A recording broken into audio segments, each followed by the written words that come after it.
Started from a dream, now the whole thing growing. Lost a little gecko early on, had my heart wide open. Had escapes in the night, had to keep doors closing. But every setback turned the whole tank golden. Microfauna in the soil, yeah, they keep things right. Pan and Boomer on patrol when I cut the lights. 2 nights film, now we drop it on the weekend nights. Friday, Sunday, whole squad in your sight.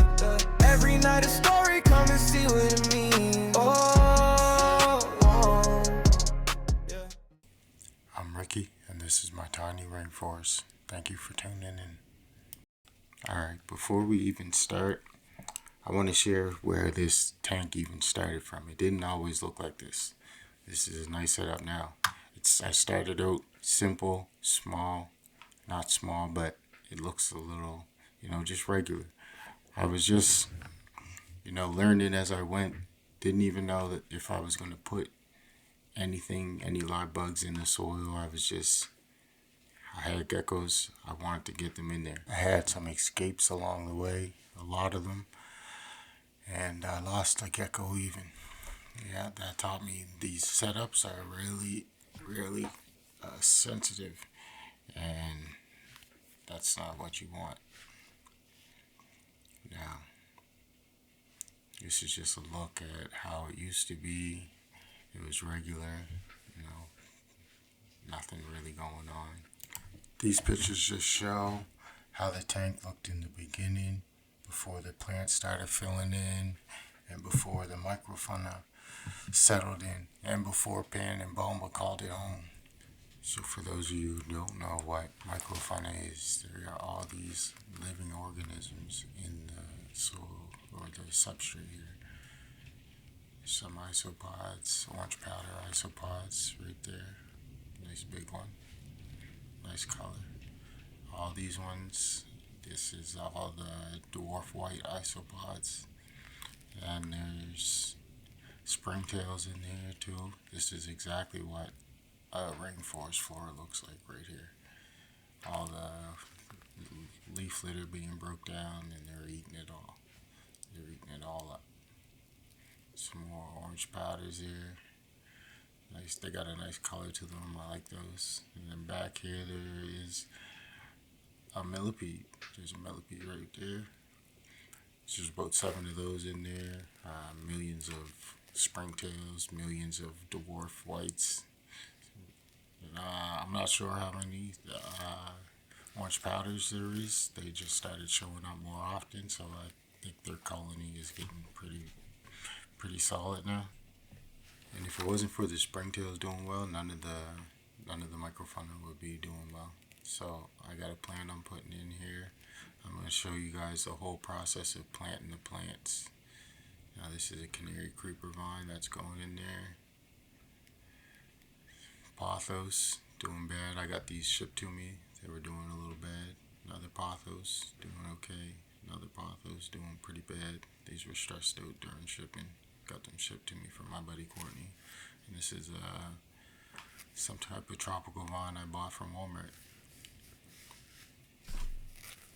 It's going to go in that corner that we were just looking at. And this is, I filmed the whole process, start to finish. So this is how you prepare a plant to put in your vivarium. You want to get most of the soil off. You never know what type of stuff they got going on in the soil when you buy plants. You never know. Anything could be in there. It's not going to be good for the geckos. It's not going to be good for the microfauna. And here I'm just showing you guys my outside garden.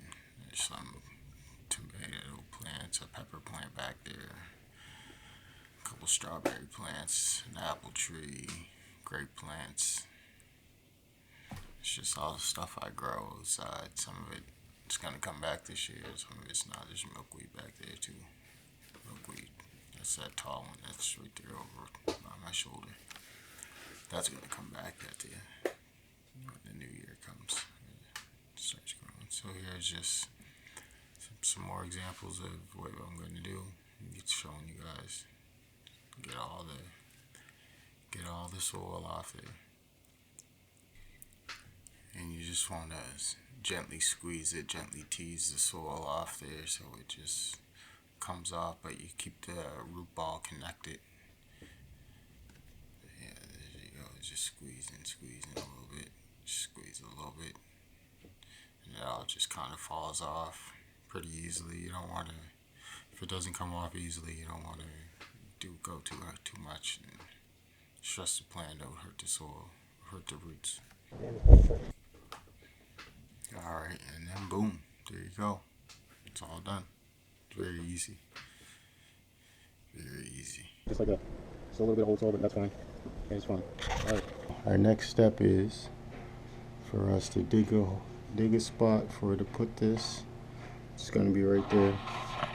Dig a spot. When you're doing any type of work in your tank, you always want to check to make sure nobody's around. No one's at the top ready to get out. I like to do this fast as possible so that nobody gets out and you don't release a lot of humidity. So you just want to dig a decent sized hole for your plant. And my substrate is already mixed with Pro Mix. Most places, there's certain spots, but you just want to add a little more. Just a little more never hurts. Give the roots something better to grip on directly underneath them. So now here I got it in the hole. I'm just getting the substrate on it. It's getting the roots all covered so that it's good and ready to go. Get a little more Pro Mix.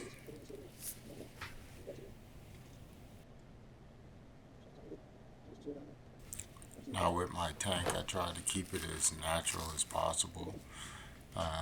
None of the plants are going to be cut, trimmed, or nothing. Everything is just going to grow naturally how it's going to grow.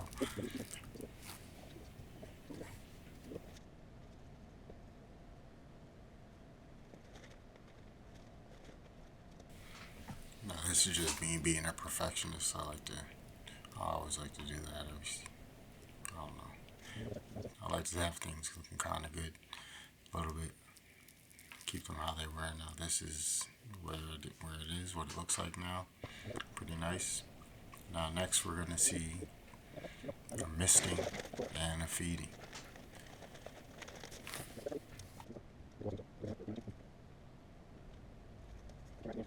The mist. Nightly rain. This is when everybody wakes up. This is how you get everybody to wake up. The microfungi, the geckos, although the geckos might not, pain and bulbin might not want to come out now that I've been in here playing around. Now this is just me spraying. I like to get everywhere, get as much as I can. Down there in that corner, that's a microfungi hotspot. I like it to stay humid, stay damp. Mushrooms tend to grow down there a lot. So now here I'm just going to show you how I mix gecko food. I just like to take a couple scoops, mix it in. Sometimes I mix in calcium with this, calcium and vitamin B, but at this time they didn't need none. And the night before they got some crickets. They don't usually eat crickets. They usually eat fruit flies, but at this time I didn't have none because I was waiting for my supplier to come drop them off.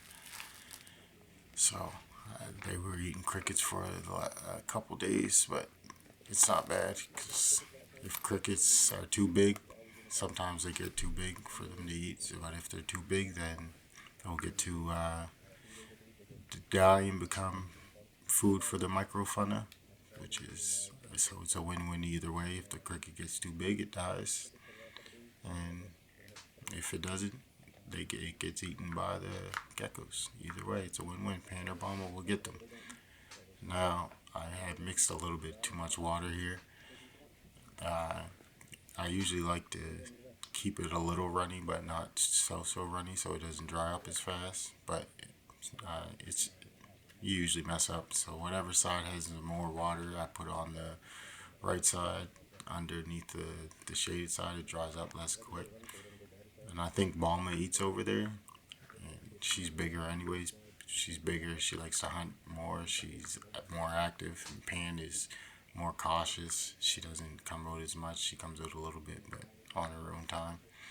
But she likes to be hiding in the shadows, and Balma is always out. Now let's take a closer look at what's actually happening inside the tiny rainforest. This is just some footage of Balma running around, doing her nightly routine, hunting. She's curious, she's confident, and she's bold. So she's always out. She's always active. She's always doing things. See her just running along the back there just a minute ago. Now she's gonna pop up here at the top. She's just always on the go. Always on the go. She's bigger, more curious, more bolder. Pan is a lot more cautious. She likes to hide in the shadows. She doesn't do much. You see, I'm pretty sure that's Bulma running across the top there. Here she comes up the back. She just likes to do her thing. She's always active, always hunting. This is more of a hunting routine here. I'm thinking chasing down fruit flies. She just does that. Look, there she goes jumping. Nighttime is really her time to shine. She does all her activities at nighttime. She's a good at hunting. I know she gets all the fruit flies. She knows she's usually chirping. She chirps a lot. She does a lot of things. She does her thing. She's always on the go. This one, it's good for watching. Most of the clips you'll see is mostly Bulma just running around doing her thing. She's always on the go. This one, look, there she goes. Loves to jump. That's one thing about her. She loves to jump. It's crazy. It's crazy. Now this next clip, look at that. Look. That's how you know it's her. I'm pretty sure that's her hunting though. She's the ambush hunt, jumping off the top down onto the fruit flies. They watch for movement, any types of movement, any types of little vibrations in the air. They see that. That's how they track them. So I'm pretty sure she just jumped down on one right there. I don't know if she got it or not. It's hard to tell. It's nighttime. Nighttime is their activity zone. And Bulma is a different type though. She's active sometimes in the daytime, sometimes at night, all the time at night. Not even sometimes. She's always active at night. But sometimes you catch her in the daytime. She just likes to do her little thing. It's great for watching. Now you're just gonna see her moving about, doing her little thing. Searching, making sure the area is all secure, seeing what isopods she can find. She eats isopods too. They don't eat them often. They catch the slower ones. Isopods are pretty fast. The orange powders are kind of, they get too big once they reach adulthood for them to eat, so they catch the babies. The dwarf whites, they're small enough, they never get big enough for them not to be able to eat, but some of them are very fast. But these guys are also fast, but they catch them when they can. They got little hides dug in the back of the tank where they sometimes are at, so they can catch them when they wander around. Isopods wander everywhere. There's an area up by this hammock, if you can see that braided hammock there. There's an area, there's a piece of wood that isopods tend to gather on, and I'm pretty sure I got some clips of Bulma just going up there. I think it's going to come up here in a minute, and I know she's picking at isopods there, little ones. As you can see, she's just moving around doing her thing. Look, here she comes, coming across that middle plant. And she just stays moving all night. Not all night, but most of the night she's been moving around. There she comes, coming across that plant, going to that spot that I was saying. There's a nice spot where there's a lot of gathering of some isopods. It's easy access. Look, she just jumped over to the hammock off the vine there. Now she's gonna just be moving up here on the right of your screen, if you can see that. Just faintly see her moving up to the right, and I'm pretty sure she's going up into the hammock to pick at some of those isopods. Now there's definitely springtails up there too. There's a lot of moss on the top of that hammock, and that's a good spot where for springtails to be gathering, and they like springtails too. Bulma will eat it, or just about anything.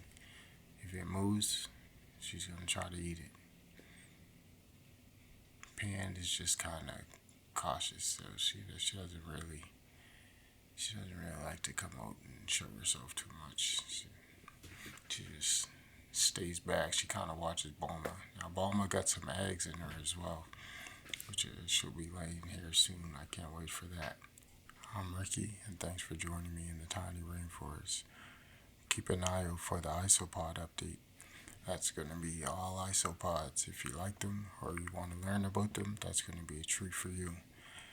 Make sure to leave a comment, like, and subscribe, and we'll see you next time in the tiny rainforest. Oh yeah. Started from a dream, now the whole thing growing. Lost a little gecko early on, had my heart wide open. Had escapes in the night, had to keep doors closing. But every setback turned the whole tank golden. Make Rofuna in the soil, yeah, they keep things right. Pan and Boomer on patrol when I cut the lights. 2 nights film, now we drop it on the weekend nights. Friday, Sunday, whole squad in your sight.